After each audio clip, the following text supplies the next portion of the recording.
this is a show that was created by Steven Spielberg and Bob Rodat.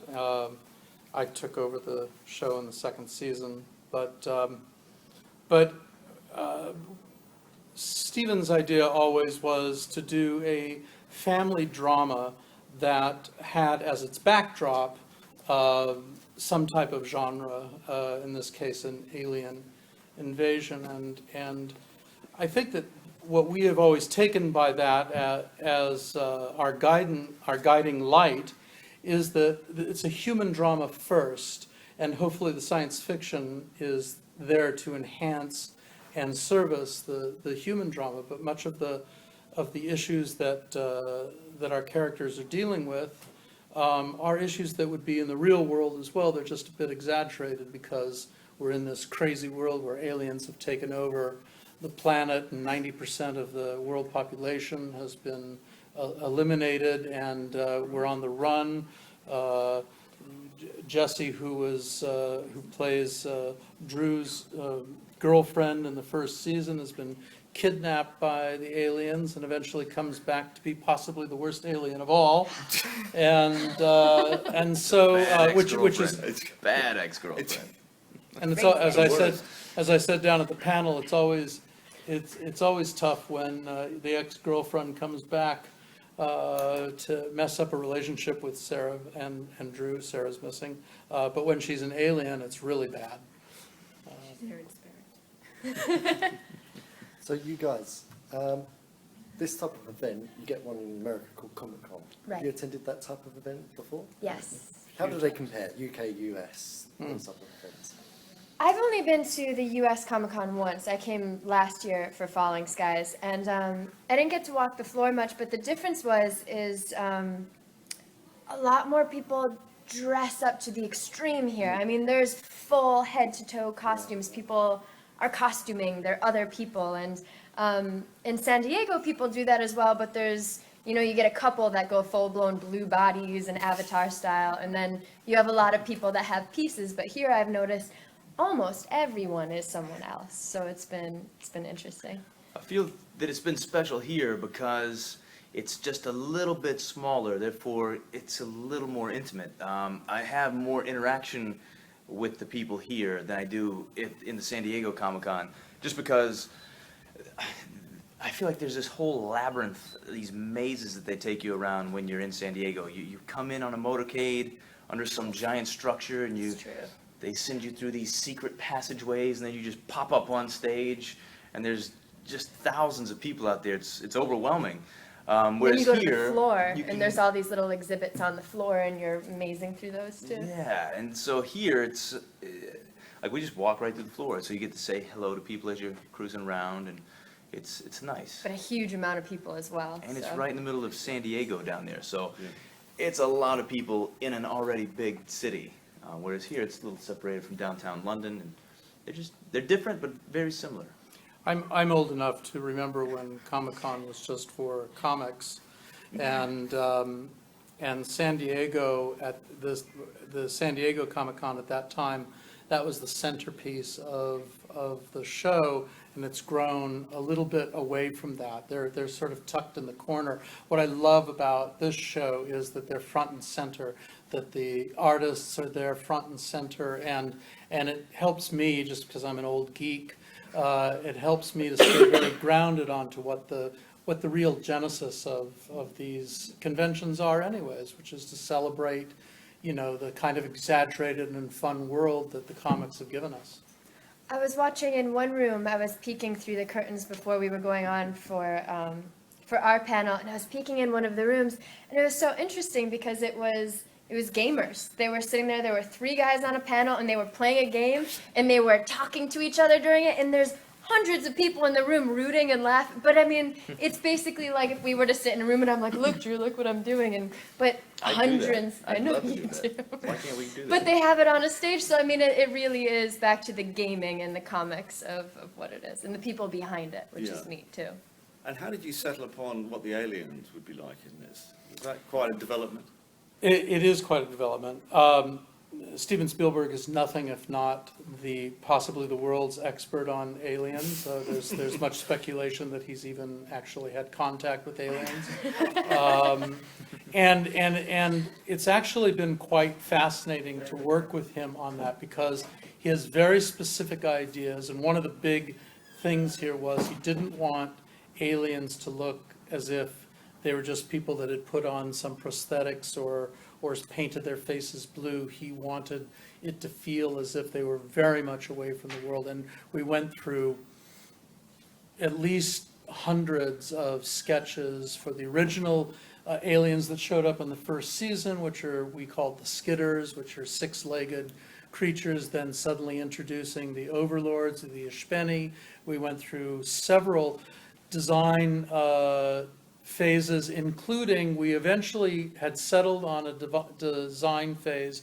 We started implementing that, and then Stephen took a look at it and he said, no, I think that needs to be different, and we literally went back and redid them all. This coming season, we actually have yet another set of aliens and This went is 3 through you're that. talking about now, yeah. That's right, Three, season yeah. 3, and we went through the same sort of discerning process. Working with Stephen's interesting because when you get talking to him and you get in a JAG, now this is one of our, premier filmmakers of our time, it suddenly becomes this moment where you feel like you're two 14-year-old boys, in the backyard saying, but what would be really cool? What if we did this? And Stephen would go, yeah, but maybe we could. And that is beyond stimulating. I It's hate I it's miss really out fun. on those conversations. I would love to hear them. So what's it like for you as actors playing? Are you using green screen, or how does it actually work when you're doing the production?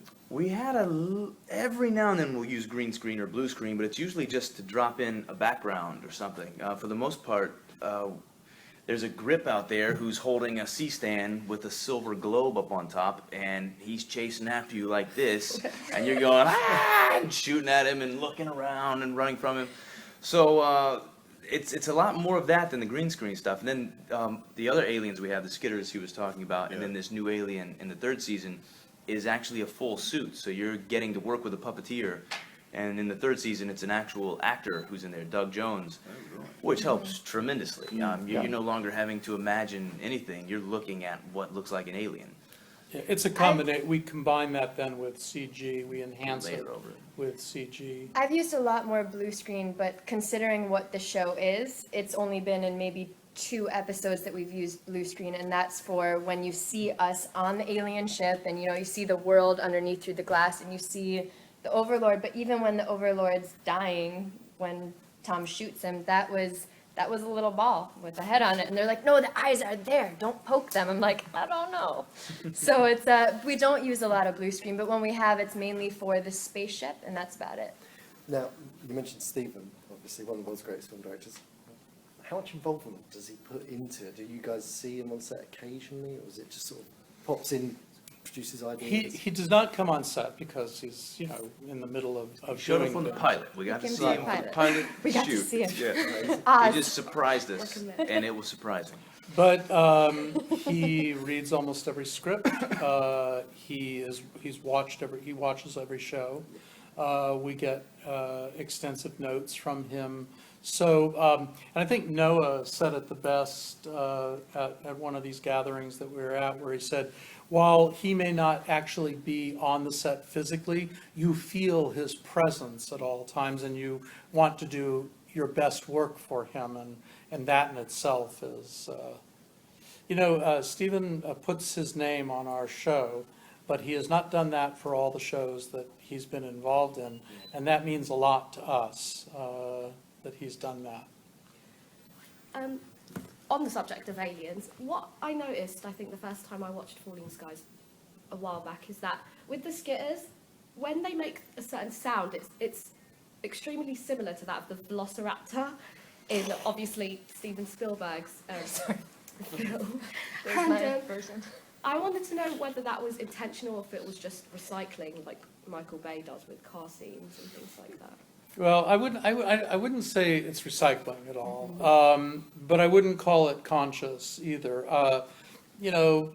trying to find the right alien sound is tough, and we've gone, you have no idea how many times I've been sent samples of alien sounds and gone, no.